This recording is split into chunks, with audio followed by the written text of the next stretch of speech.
When it comes to energy, West Texas has got it all.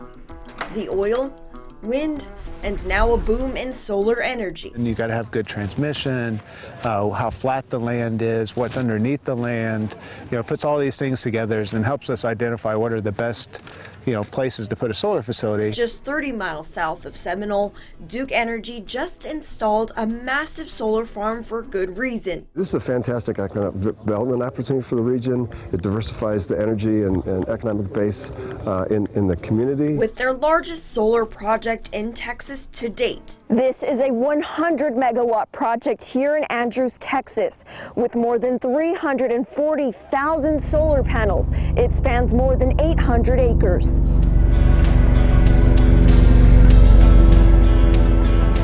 They are not the first, and certainly not the last, as solar farms continue to pop up all over the state. Significant amount of customer demand. Commercial and industrial customers want it, residential customers want it, our municipal and co-op friends want it. In 2019, more than 3,000 megawatts of solar energy were installed.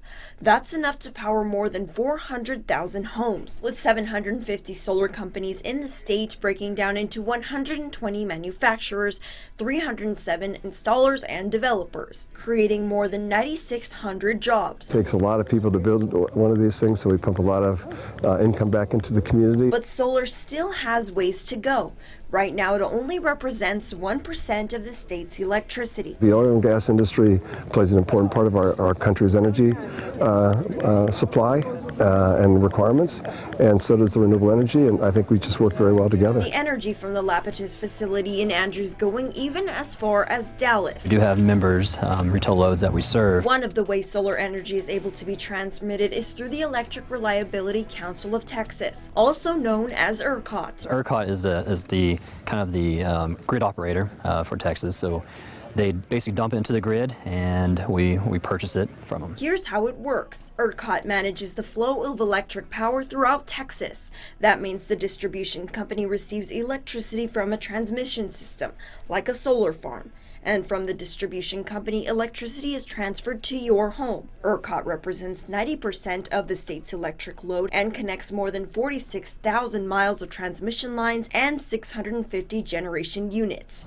Right now, Lubbock Power and Light is not part of the ERCOT grid, but that's about to change. We are currently in the process of building about 140 miles of transmission lines to hook up to the ERCOT grid by the summer of 2021. Lubbock Power and Light receives renewable energy through a contract from Excel and a wind farm in Oklahoma. But it's not just solar farms. More Lubbock homeowners are putting solar panels on their house. Gone from about 50 or 75 customers 2 years ago to 250, so we've seen a noticeable jump. This is partly due to the decreasing cost of installing solar panels, a larger presence of installers, and tax incentives, even though they are beginning to change. Right now, they still are offered, although they are currently being phased out. The cost to install residential solar panels can differ. It takes about 10 kilowatt usage to power a standard home, but the systems can vary. But a lot of these systems that are getting put in are 5 or 6 kW systems, and again they are designed to allow customers to offset their electricity usage at the peak times of the year. LP&L says it's also important to be wary of who you contract to install solar panels, because it is an investment. But you want to make sure, do they have a presence here in Lubbock? Have they done business here in Lubbock? Tay Nguyen has installed solar panels on his home as well as 7 additional properties with AMP Solar. I want to make a difference. Climate change is real. Seeing his bill go from an average of $130 down to just $30, he says it's worth it. Now it's time for that jump. I think solar panels is the way because Lubbock is a sunny area. As Texas continues to grow as a power hub, one thing is for sure. The future for renewable energy is bright. It's not